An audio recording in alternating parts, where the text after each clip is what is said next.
बघा कालच्या लेक्चरला आपण काय बघितलं होतं? कॅलरी मापी. कॅलरी मापीमध्ये काय केलं जातं? वस्तूमधील उष्णता मोजली जाते आणि त्याच्यासाठी काय वापरलं जातं? त्याच्यामध्ये 2 भांडी असतात. एक आतील भांडं आणि बाहेरचं भांडं. आतील भांडं असतं ते तांब्याचं भांडं असतं आणि बाहेरील भांडे आणि आतील भांडं यांच्यामध्ये हवेची पोकळी असते. कशासाठी असते? आतील उष्णता बाहेर जाऊ नये किंवा बाहेरची उष्णता आत येऊ नये याच्यासाठी. मग त्याच्यानंतर त्याच्यामध्ये ढवळणी एक असते आणि दुसरं काय असतं?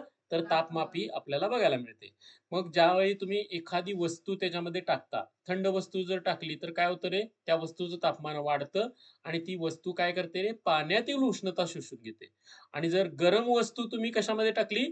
कॅलरी मापीमध्ये टाकली तर ती काय होते? त्या वस्तूचं तापमान काय होतं? कमी होतं आणि त्या वस्तूतील उष्णता कोण शोषून घेतं? पाणी शोषून घेतं किंवा पाण्याला उष्णता दिली जाते.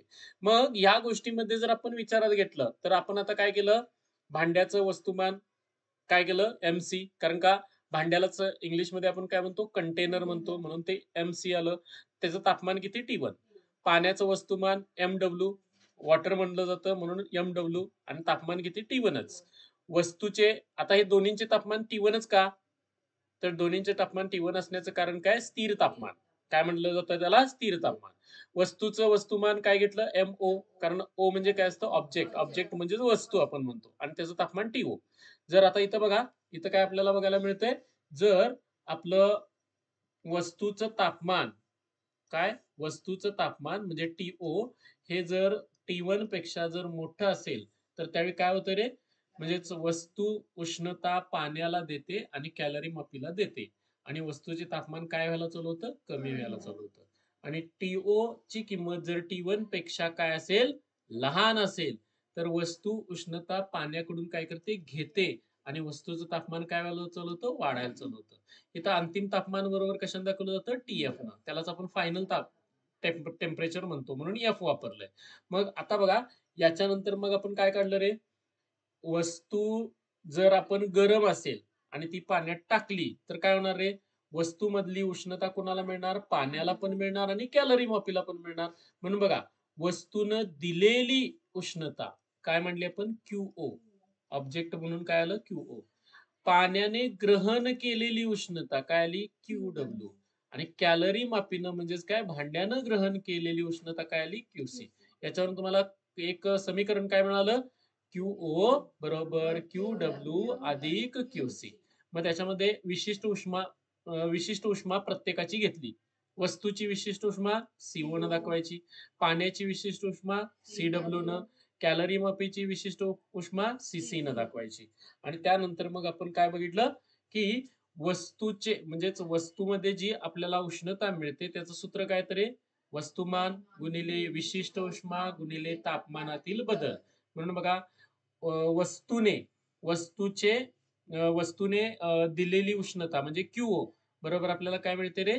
MO गुणिले CO गुणिले TO वजा TF. TO वजा TF म्हणजे काय आलं रे? Delta T0. कसं वाचणार हे? Delta T0. ओके. त्याच्यानंतर बघा पाण्याबद्दल आपण जर विचारात घेतलं तर पाण्याचं वस्तुमान MW असतं, तापमान T1 असतं, विशिष्ट उष्मा किती असते? CW. त्यानुसार QW बरोबर काय आलं? MW गुणिले CW गुणिले TF वजा T1 आणि त्यानुसार MW गुणिले CW गुणिले डेल्टा TW. कॅलरी मापीसाठी QC आलं. QC बरोबर काय येतं? MC गुणिले CC गुणिले TF वजा T1. म्हणून काय मिळालं? MC गुणिले CC गुणिले डेल्टा TC. आणि ह्या सगळ्या किमती आपण वरच्या सूत्रामध्ये ठेवल्या आणि आपल्याला Q0 च्या ठिकाणी म्हणजे QO च्या ठिकाणी काय आलं? MO गुणिले CO गुणिले डेल्टा TO बरोबर MW CW गुणिले डेल्टा TW अधिक MC गुणिले CC गुणिले डेल्टा TC. ओके. आणि त्यानुसार आपल्याला ह्या गोष्टी मिळाल्या. ह्याचा वापर करून आपण काय काढू शकतो? कोणत्याही गोष्टीची म्हणजे वस्तूची असेल, पाण्याची असेल, नाहीतर त्या कॅलरी मापीची असेल. काय काढू शकतो? विशिष्ट उष्माधारकता काढू शकतो. बघा ही आपण कालच्या लेक्चरमध्ये बघितलेली गोष्ट आहे. आता आपल्याला बघा पुढला मुद्दा जो बघायचा आहे तो म्हणजेच काय, ज्यावेळी तुम्ही एखाद्या पदार्थाला काय करता, उष्णता देता. तर बघा, आपण अगोदरच शिकलेलो आहोत. तर ज्यावेळी पदार्थाला काय केली जाते, उष्णतेचा परिणाम, आपण त्याला काय म्हणतो, पदार्थावरील उष्णतेचा परिणाम. पदार्थावर उष्णतेचा उष्णतेचा परिणाम काय असतो? तर एक गोष्ट काय होते, पदार्थावर उष्णतेचा पहिला परिणाम होतो तो म्हणजेच काय, आकुंचन किंवा प्रसरण. आकुंचन किंवा काय होतं, प्रसरण. आणि दुसरा परिणाम होतो अवस्थांतर. काय येतं, तर दुसरा परिणाम म्हणजेच काय येतं, अवस्थांतर. अवस्थांतर म्हणजे काय, आता आकुंचन प्रसरण म्हणजे काय रे, तर वस्तूची एकतर लांबी, क्षेत्रफळ किंवा वस्तुमान काय होतं, सॉरी वस्तुमान नव्हे, आकारमान. काय, लांबी, बघा मी काय काय सांगतोय, एक तर लांबी बद्दल गोष्ट होऊ शकते, दुसरी म्हणजेच काय, क्षेत्रफळ, क्षेत्रफळ किंवा तिसरी गोष्ट कोणती, आकारमान. आकारमान यांच्यामध्ये काय व्हायला चालू होतो, बदल होतो. म्हणजे लांबी वाढली तर त्याला काय म्हणणार आहे आपण, प्रसरण. लांबी कमी झाली तर त्याला काय म्हणणार, आकुंचन. सेम क्षेत्रफळ वाढलं तर काय म्हणणार, प्रसरण. क्षेत्रफळ कमी झालं तर काय म्हणणार, आकुंचन. आकारमान वाढलं तर काय म्हणणार आपण, प्रसरण. आकारमान कमी झालं तर काय म्हणणार, आकुंचन.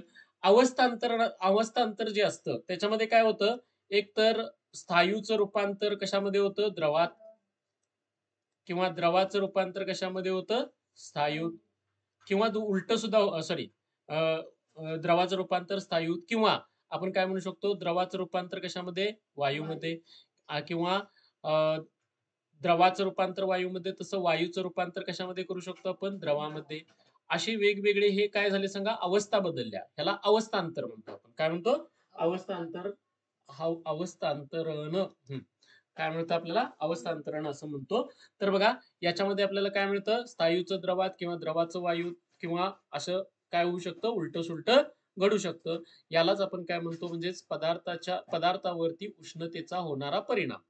आता बघा, पदार्थावरती उष्णतेचा होणारा परिणाम जो आपल्याला बघायला मिळतो, तो आपल्याला काय करायचा आहे, वेगवेगळ्या गोष्टींच्या स्वरूपात बघायचा आहे. मग त्याच्यामध्ये आपण कुणाचा विचार जास्त करायचा आहे, प्रसरण.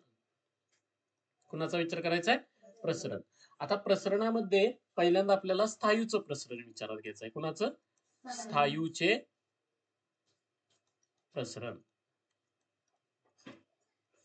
बघा, स्थायूचं प्रसरण आपल्याला कशा पद्धतीनं बघायला मिळतं, एक तर ते एक रेषीय असतं. त्यानंतर दुसरं स्थायूचं प्रसरण येतं ते म्हणजे प्रतलीय प्रसरण येतं. आणि तिसरं म्हणजेच त्याचं घनीय प्रसरण येतं. 3 प्रकारची प्रसरण आहेत. कोणत्या प्रकारची, बघा मी पहिल्यांदा वरवरच्या गोष्टी सांगतो. स्थायूचं पहिलं प्रसरण बघायला मिळतं ते म्हणजेच काय, एक रेषीय, एक रेषीय प्रसरण. बघा, दुसरा प्रकार बघायला मिळतो तो म्हणजेच काय आहे, तर स्थायूचं प्रतलीय प्रसरण. कसलं, प्रतलीय, प्रतलीय प्रसरण. आणि तिसरा प्रकार बघायला मिळतो तो म्हणजेच आपल्याला स्थायूचं घनीय प्रसरण. घनीय प्रसरण. आता बघा, एक रेषीय प्रसरण हे लांबीशी संबंधित आहे. कशाशी संबंधित आहे, लांबीशी. प्रतलीय प्रसरण हे क्षेत्रफळाशी संबंधित आहे, क्षेत्रफळ. आणि घनीय प्रसरण हे तुमचं कशाशी संबंधित आहे, आकारमानाशी, आकारमान. बघा, ह्याच गोष्टी आपल्याला महत्वाच्या तिथं राहणार आहेत. तर बघा, यानुसार आपण काय काय विचारात घ्यायचंय, तर पहिल्यांदा प्रसरण कुणाचं, स्थायूचं प्रसरण. ते कसं असतं, एक रेषीय प्रसरण, प्रतलीय प्रसरण आणि घनीय प्रसरण. 3 प्रकार येतात. एक रेषीय प्रसरण हे कशाशी संबंधित आहे, लांबीशी. प्रतलीय प्रसरण कशाशी संबंधित आहे, क्षेत्रफळाशी. घनीय प्रसरण कशाशी संबंधित आहे, आकारमानाशी. बघा, परत एकदा मी सांगतो, काय काय आपण बघितलं. पदार्थाला उष्णता दिल्यानंतर त्या उष्णतेचे परिणाम काय होतात, ते 2 प्रकारचे असतात. एक म्हणजेच काय, आकुंचन किंवा प्रसरण होईल, आणि दुसरं काय होईल, अवस्थांतरण होईल. मग आकुंचन किंवा प्रसरण होतं हे कशाशी संबंधित असतं, लांबी, क्षेत्रफळ आणि आकारमान. मग आपल्याला माहित आहे की जर एखाद्या वस्तूचं तापमान वाढलं की त्याचं काय होतं रे, प्रसरण होतं. म्हणजे लांबी वाढली म्हणजे प्रसरण झालं, लांबी कमी झाली म्हणजे काय होणार, आकुंचन झालं. तसं क्षेत्रफळ आणि आकारमानाशी पण संबंधित येतं. अवस्थांतरण होतं म्हणजेच काय होतं? स्थायूचं रूपांतर द्रवात, द्रवाचं वायूत किंवा वायूचं द्रवात, द्रवाचं स्थायूत असं आपण वेगवेगळे काय घेऊ शकतो? अवस्थांतरण घेऊ शकतो. मग आता त्यामधला आपल्याला कुणाचा जास्त विचार करायचा रे? प्रसरणाचा. तर लक्षात ठेवायचं प्रसरणामध्ये आपल्याला पहिला प्रकार येतो तो म्हणजेच काय? स्थायूचे प्रसरण. स्थायूच्या प्रसरणामध्ये आपल्याला एकूण 3 प्रकार मिळतात. कोणते कोणते? एक रेषीय प्रसरण, ते लांबीशी संबंधित असतं. प्रतलीय प्रसरण क्षेत्रफळाशी संबंधित असतं आणि घनीय प्रसरण हे आकारमानाशी संबंधित असतं. आणि याच्यानंतर आपल्याला 2 प्रकार बघायला मिळतात. ते 2 प्रकार म्हणजेच कोणते? तर द्रवाचे प्रसरण. द्रवाचे प्रसरण. आता द्रवाचे प्रसरण हे फक्त आणि फक्त आकारमानाशी संबंधित असतं. आकारमान. आता तुम्ही म्हणाल आकारमानच का? तर लक्षात ठेवायचं द्रव ज्या भांड्यामध्ये आपण टाकतो त्याचा आकार घेतं आणि त्यामुळे त्याला फक्त आकारमानच असतं. लांबी, क्षेत्रफळ असला काय प्रकार आपल्याला मिळणार नाही. म्हणून हे आकारमानाशी संबंधित येतं. आणि तिसरा प्रकार येतो तो म्हणजेच वायूचे प्रसरण. वायूचे प्रसरण. आता बघा वायूचे प्रसरण हे म्हणजेच ऍक्च्युअल मध्ये वायूला आकार पण नाही, बरोबर आहे? लांबी नाही, रुंदी नाही, काय संबंध नाही, आकारमान पण नाही. मग आकारमान ऍक्च्युअली मानतो आपण, परंतु वायूवरती ज्यावेळी काय होतं म्हणजेच वायूचं ज्यावेळी तापमान वाढतं त्यावेळी वायूमध्ये असणारे अणू हे काय करायला चालू करतात रे? इकडे तिकडे पळायला चालू करतात. त्यांची कोणती ऊर्जा वाढते? गतीज ऊर्जा. आणि गतीज ऊर्जेचं प्रमाण म्हणजेच काय असते? उष्णता. आणि गतीज ऊर्जेची सरासरी म्हणजे काय असते? तापमान. शिकलोय आपण. तर बघा मग त्यानुसार वायूचं जे प्रसरण आपल्याला बघायला मिळतं ते प्रसरण काय होत नाही तर लक्षात ठेवायचं प्रसरण म्हणून काम करत नाही तर ते काय करतं? दाब म्हणून काम करतं. थोडक्यात वायूचे जे छोटे छोटे कण असतात ते काय करतात रे? तर त्या कंटेनरच्या म्हणजेच काय भांड्याच्या भिंतीवरती धडाधड आदळतात. आणि आदळल्यामुळे तिथं काय तयार होतं रे? दाब तयार होतो. तो दाब आपल्याला तिथं बघायला मिळतो. हे वायूच्या प्रसरणामध्ये होतं. आता आपण पहिल्यांदा कोणाचा विचार करायचा आहे? स्थायूच्या प्रसरणाचा विचार करायचा आहे आणि त्यामधलं एक एक गोष्टीचा आपण आता विचार करूया. पहिलं कोणतं आहे आपलं? म्हणजे त्यामध्ये ए पॉइंट आपण म्हणतोय त्याला एक रेषीय प्रसरण. आता एक रेषीय प्रसरण म्हणजे काय होतं? तर बघा आपल्याला याच्यामध्ये काय बघायला मिळतंय? तर लक्षात ठेवायचं स्थायूचे एक रेषीय प्रसरण म्हणजे काय होतं? तापमान वाढीमुळे तार किंवा सळईची लांबीत होणारी वाढ. कशामध्ये? तारेत किंवा सळीत. आपण सळी म्हणतो ना, तर सळई ज्याला सळई म्हणलं जातं. लक्षात ठेवायचं तापमान वाढीमुळे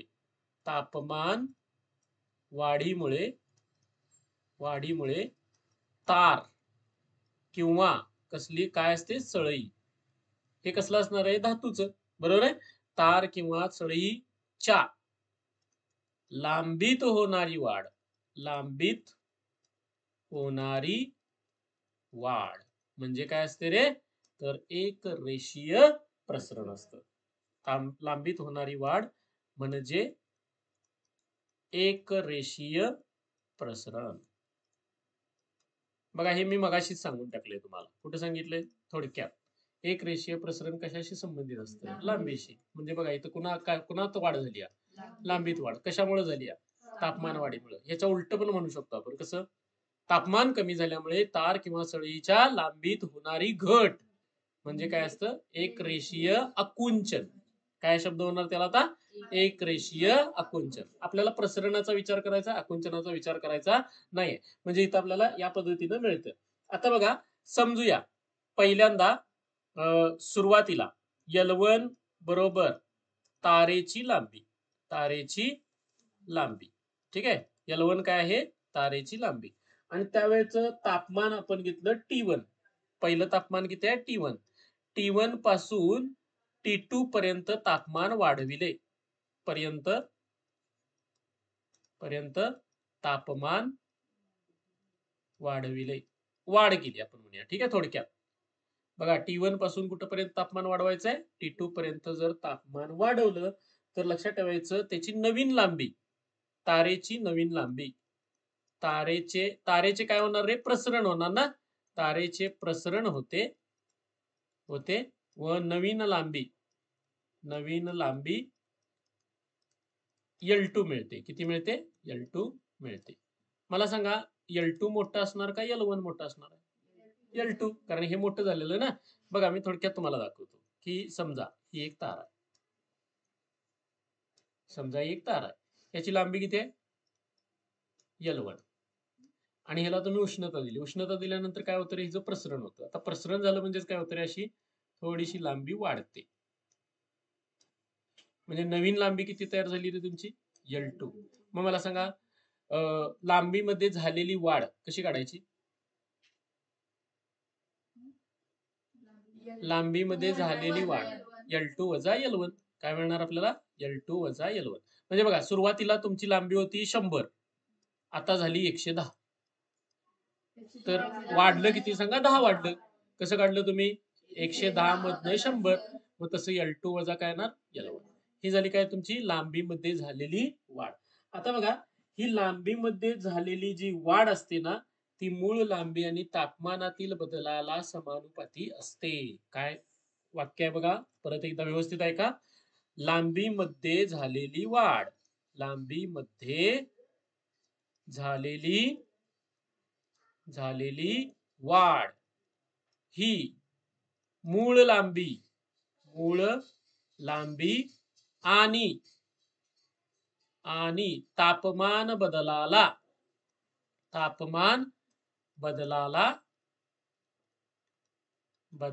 समानुपाती असते.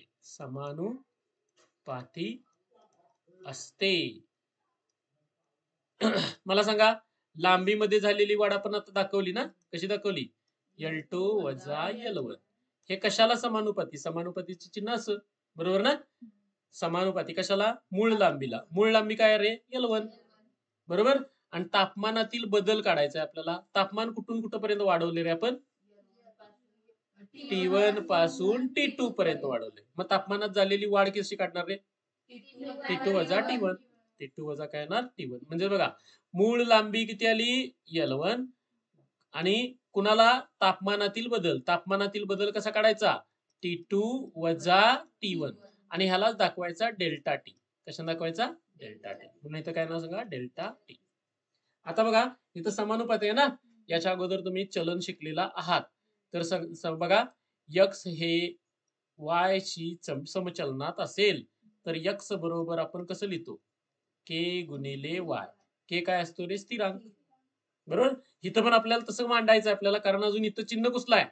समानुपातीचं चिन्ह आहे. मला बरोबर चिन्ह आणायचं आहे. कोणतं चिन्ह आणायचं आहे? बरोबर चिन्ह आणायचं आहे. तर इथं काय घ्यायला पाहिजे? एक स्थिरांक घ्यायला पाहिजे. जसा इथं कोणता घेतलाय आपण? k. तसा इथं पण स्थिरांक घेतला पाहिजे. तर L2 वजा L1 बरोबर इथला स्थिरांक असतो डेल्टा टी. बघा काढत असताना ऍक्च्युली असा काढला जातो. ठीक आहे. किंवा असं डायरेक्ट काढतात. काही लोक असं काढतात. सांगतो. बघा पहिल्यांदा ते काढलं कसं जातंय ते बघा. कसं? एक तर असं काढायचं आणि इथं जोडायचं, किंवा काय करायचं? या पद्धतीनं काढायचं. ओके. हा थोडक्यात उलट वाय आपण म्हणू शकतो. तर ह्याला म्हणतात सॉरी लॅम्बडा. काय म्हणतात? लॅम्बडा असं म्हटलं जातं.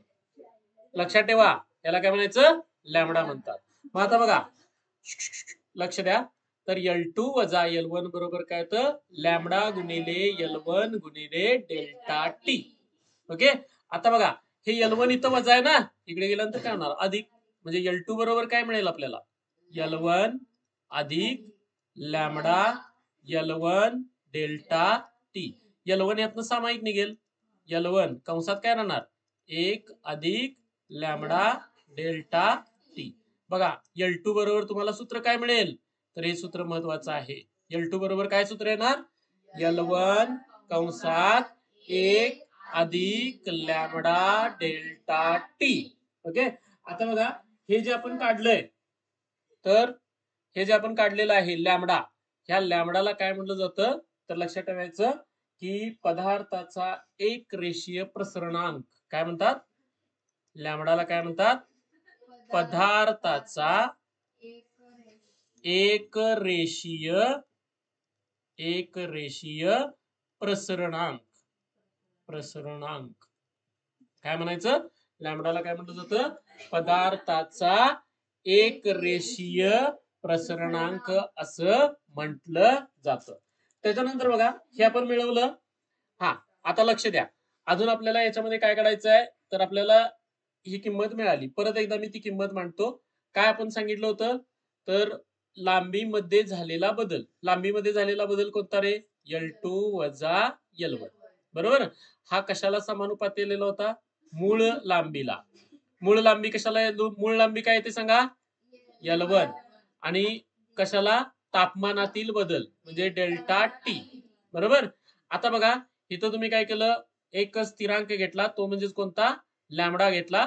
आणि तो लॅम्बडा जो आहे, बघा, लॅम्बडा जो आहे तो लॅम्बडा स्थिरांक, त्याचं नाव काय आहे रे? त्याचं नाव काय?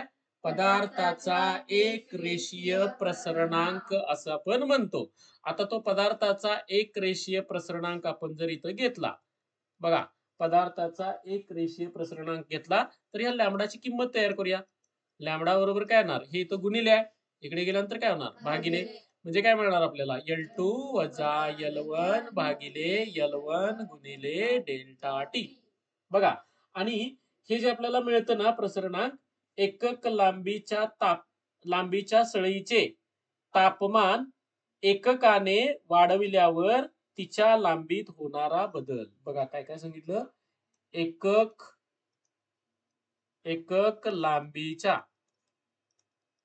लांबीच्या सळईचे किंवा तारेचं आपण म्हणूया, सळईचे किंवा तारेचे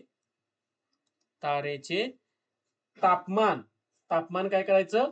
एककाने वाढवल्यानंतर. तापमान एककाने वाढविल्यानंतर वाढविल्यावर तिच्या लांबीत होणारा बदल. वाढविल्यावर तिच्या लांबीत होणारा बदल. बघा, म्हणजेच कोण असतो? तर पदार्थाचा एक रेषीय प्रसरणांक. बघा, पदार्थाचा एक रेषीय प्रसरणांक म्हणजेच काय असतो? तर एकक लांबीच्या सळईचे कशानं? तापमान एककाने वाढविल्यानंतर लांबीमध्ये होणारा जो काही बदल असतो, तो बदल आपण कशाने दाखवतो? तर लॅम्बडाने दाखवतो. म्हणजेच पदार्थाच्या एक रेषीय प्रसरणांक आपण दाखवतो. तर बघा, हा जो आपल्याला पदार्थाचा एक रेषीय प्रसरणांक मिळाला, ह्याच्यामध्ये बघा, ह्याचं एकक L2 वजा L1. आता L2 वजा L1 जे आहे, हे काय झालं? लांबीतून लांबी वजा केली. बरोबर आहे? लांबीतून लांबी वजा केली. लांबीचं एकक काय येतं? लांबीचं एकक काय येतं? प्रत्येकाला एक छडी बसणार.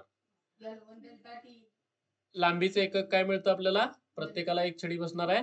त्यानंतर L1, परत इथं L1 आलं, त्याचं एकक काय येतं? परत लांबी झाली. लांबीचं एकक काय येतं? लांबीचं एकक म्हणतोय मी.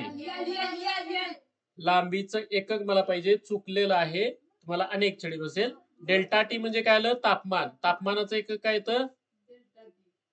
तापमानाचं एकक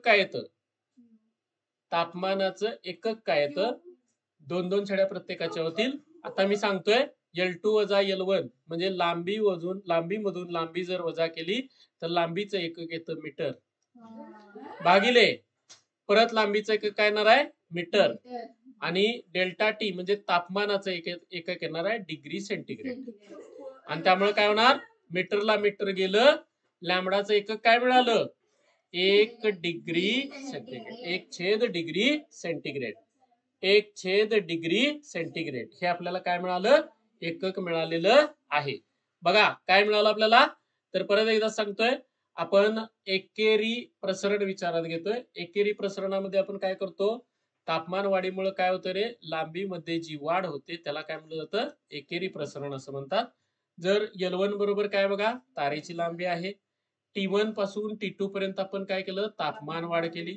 आता तारेचं प्रसरण झालं. तारेचं प्रसरण म्हणजेच काय, पहिल्यांदा 100 लांबी होती, आता किती झाली 110. तर लांबीमध्ये झालेली वाढ किती आली, L2 - L1. म्हणजे थोडक्यात इथं 10 काढली आपण.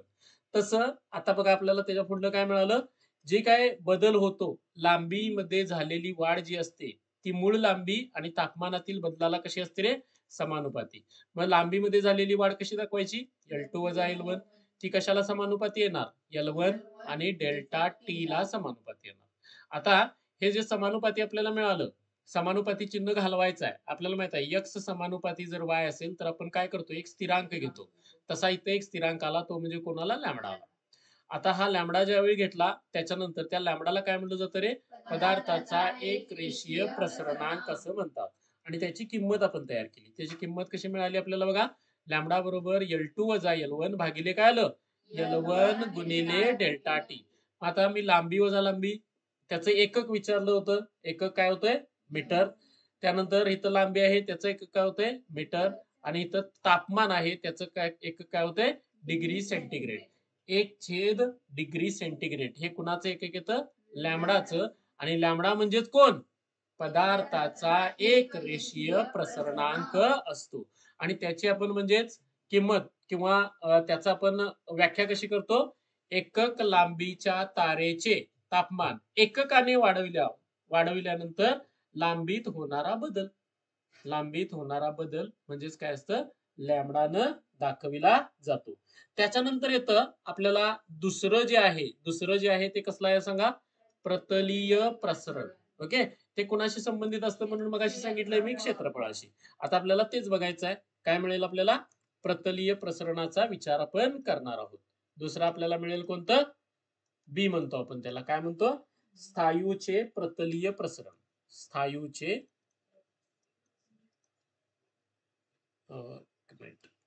स्थायूचे काय येतं, प्रतलीय प्रसरण. प्रतलीय प्रसरण.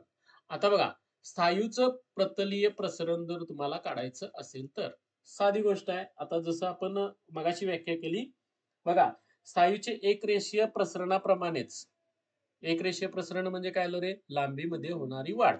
तर इथं बघा, स्थायूच्या पत्र्याचे, कशाचं, पत्रा, स्थायूच्या पत्र्याचे तापमान वाढविल्यानंतर त्याचे क्षेत्रफळ वाढते. काय होते, स्थायूच्या पत्र्याचे तापमान वाढविल्यावर त्याचे क्षेत्रफळ वाढते. त्यास काय म्हणायचं, प्रतलीय प्रसरण. मी थोडक्यात लिहितोय, स्थायूचे प्रतलीय प्रसरण असं त्याला म्हटलं जातं. आता स्थायूचं प्रतलीय प्रसरण काढण्यासाठी पहिल्यांदा बघा, सुरुवातीला A1 हे काय आहे, पत्र्याचे क्षेत्रफळ.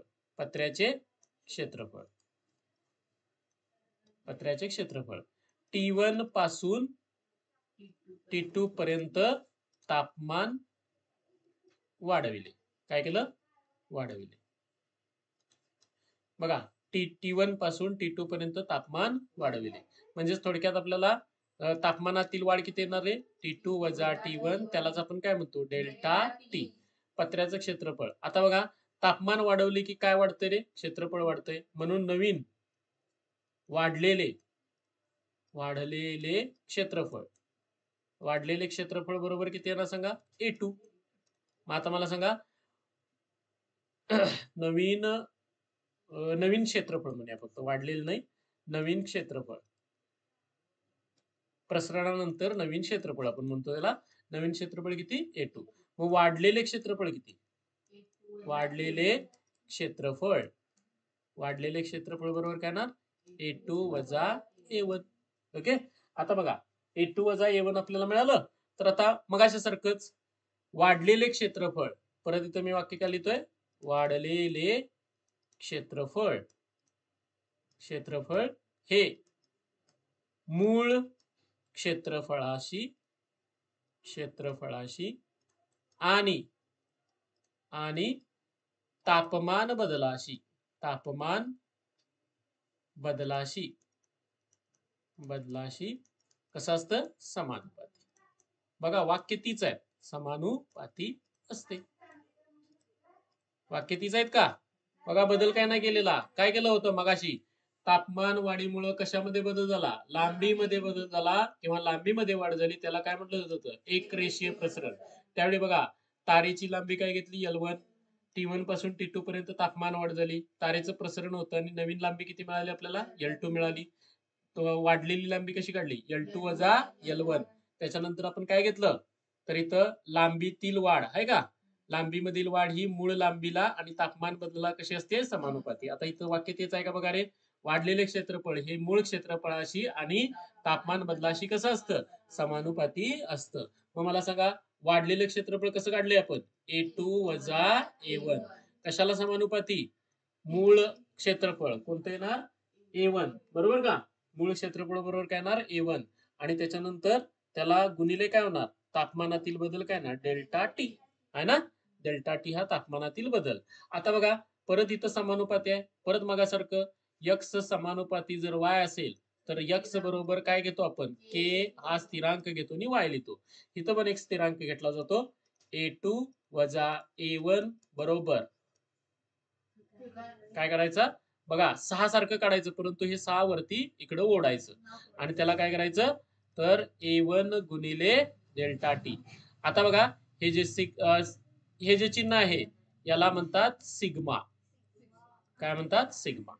बघा काय मिळतं आपल्याला? सिग्मा. आता हा सिग्मा म्हणजे काय येणार रे? सिग्मा म्हणजे काय येणार सांगा? पदार्थाचा द्विघाती किंवा त्याला काय म्हटलं जातं? प्रतलीय प्रसरणांक. काय म्हणतात? बघा सिग्मा म्हणजे काय असतं? पदार्थाचा द्विघाती किंवा प्रतलीय प्रसरणांक. बघा हा सिग्मा मिळाला. हे सेम जसं आपण आता कुणामध्ये बघितलं होतं? एक रेषीय प्रसरणामध्ये बघितलं. तसं कुणामध्ये झालं? तर प्रतलीय प्रसरण. आता राहिलंय कोणतं रे? घनीय प्रसरण. कोणतं प्रसरण बघायला मिळतं आपल्याला? घनीय प्रसरण. म्हणजे तिसरा प्रकार आपल्याला बघायला मिळेल. तिसरा प्रकार सी म्हणजेच कोणता? स्थायूचे घनीय प्रसरण. आता बघा मगाशीच मी बोलून ठेवलेलं आहे घनीय प्रसरण कशाशी संबंधित आहे? आकारमानाशी संबंधित आहे. म्हणून बघा जर आपण स्थायूचा एक तुकडा घेतला घनाकृती किंवा त्रिमितीय. कसा घ्यायचा? त्रिमितीय म्हणजेच काय रे? 3 गोष्टी असणारा लांबी रुंदी उंची. म्हणजेच थोडक्यात आपण घन घेतला असं समजूया. म्हणजे त्रिमितीय तुकडा कशाचा? धातूचा त्रिमितीय तुकडा. तुकड्याचे असं डायरेक्टच लिहितो आता. तुकड्याचे तापमान वाढविल्यास त्याचे काय बदलणार रे? त्याचे आकारमान वाढते. काय होते? त्याचे आकारमान वाढते. मगाशी काय होत होतं रे? सांगा परत एकदा. आपण धातूची तार किंवा सळी घेतली आणि त्याचं तापमान वाढलं की लांबी वाढते. धातूचा पत्रा घेतला आणि त्याचं तापमान वाढवलं तर त्याचं क्षेत्रफळ वाढतं. आता धातूचा त्रिमितीय तुकडा घेतला त्याचं तापमान वाढवलं तर काय वाढतं? आकारमान वाढते. काय वाढतं? आकारमान वाढते. आता ह्यालाच आपण काय म्हणतो रे? स्थायूचे घनीय प्रसरण. यालाच आपण काय म्हणतोय? स्थायू म्हणजेच घनीय प्रसरण. एवढंच लिहितो मी. ठीक आहे? घनीय प्रसरण. आता बघा घनीय प्रसरणामध्ये सुद्धा आपण तसंच करायचं आहे. समजा काय समजायचं? V1 म्हणजेच काय? आकारमान. कशाचं आकारमान रे? त्या त्रिमितीय तुकड्याचे आकारमान. T1 पासून T2 पर्यंत तापमान वाढविले. बरोबर ना? बघा T1 पासून T2 पर्यंत तापमान वाढवले तर नवीन नवीन आकारमान काय येणार रे? नवीन आकारमान. नवीन आकारमान काय घ्यायचं? V2. बरोबर? नवीन आकारमान V2. मग सांगा आकारमानातील बदल. आकारमानातील बदल. बदल बरोबर काय येणार? V2 वजा V1. ओके. आता बघा V2 वजा V1 तसाच तापमानातील बदल काय येणार रे? T2 वजा T1. त्यालाच आपण काय म्हणतो? Delta T. ठीक आहे? Delta T. आता बघा याच्यामध्ये आपण काय करणार? हा मग त्यानुसार आपल्याला बघा परत याच्यामध्ये मगासारखंच आकारमानातील बदल.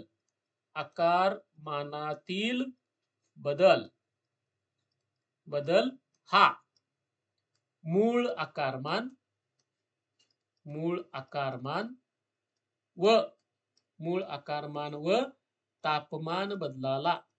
तापमान बदलाला समानुपाती. समानुपाती. मगाशी कशी वाक्य होती रे? लांबीतील बदल हा मूळ लांबीला आणि तापमान बदलाला समानुपाती. दुसरं वाक्य काय आलं होतं? क्षेत्रफळातील बदल हा मूळ क्षेत्रफळ व तापमानातील बदलाला समानुपाती. आता तिसरं वाक्य काय आलंय बघा? आकारमानातील बदल हा मूळ आकारमान व तापमान बदलाला समानुपाती. मग आकारमानातील बदल कसा दाखवायचा आहे? V2 वजा V1. कशाला समानुपाती? मूळ आकारमान. मूळ आकारमान कशाला दाखवायचं? V1.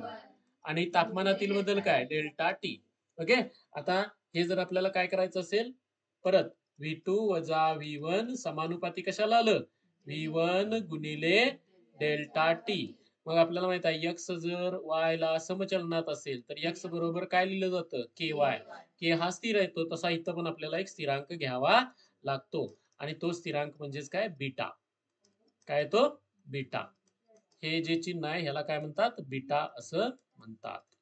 बीज काढायचं फक्त खाली लांब पर्यंत ओढायचं. त्यालाच काय म्हटलं जातं? बीटा असं म्हटलं जातं. तर बघा परत एकदा लांबीच्या वेळी आलेला तुमचा म्हणजेच आता ह्या बीटाला काय म्हणतात रे? बीटाला घनीय स्थिरांक, घनीय प्रसरणांक म्हणतात. काय म्हटलं जातं? प्रसरणांक. आता बघा 3 प्रकारचे प्रसरणांक आपण बघितलेले आहेत. पहिला म्हणजे कोणता? लॅम्बडा. लॅम्बडा म्हणजे काय झाला सांगा? पदार्थाचा एक रेषीय. थोडक्यात लिहिणार आहे मी. एक रेषीय प्रसरणांक. प्रसरणांक. त्यानंतर दुसरा कोणता होता रे? सिग्मा. कसा होता? सिग्मा. सिग्मा बरोबर काय तर पदार्थाचा द्विघाती. त्याला काय म्हणतात? 2 नाव आहेत त्याला. द्विघाती किंवा प्रतलीय. प्रतलीय प्रसरणांक. आणि आता आपण बघितलेला कोणता? बीटा. बीटा हा कुठला आहे सांगा? घनीय प्रसरणांक. बघा याचं नाव काय? लॅम्बडा. याचं नाव काय? सिग्मा. आणि याचं नाव काय? बीटा. असे आपल्याला 3 प्रकारचे प्रसरणांक बघायला मिळतात. लॅम्बडा कुणाशी संबंधित आहे? लांबी. सिग्मा कुणाशी संबंधित आहे? क्षेत्रफळ. क्षेत्रफळ. आणि बीटा कुणाशी संबंधित आहे? आकारमान. आकारमान. असं आपल्याला काय मिळतात? वेगवेगळ्या गोष्टी बघायला मिळतात. लक्षात आल्या ह्या गोष्टी? 3 प्रकारची प्रसरण बघितली. स्थायूमध्ये 3 प्रकारची. एक रेषीय, प्रतलीय आणि घनीय असे आपल्याला 3 प्रकारची प्रसरणांक बघायला मिळतात आणि 3 प्रकारची प्रसरण याच्यामध्ये होतात. ओके.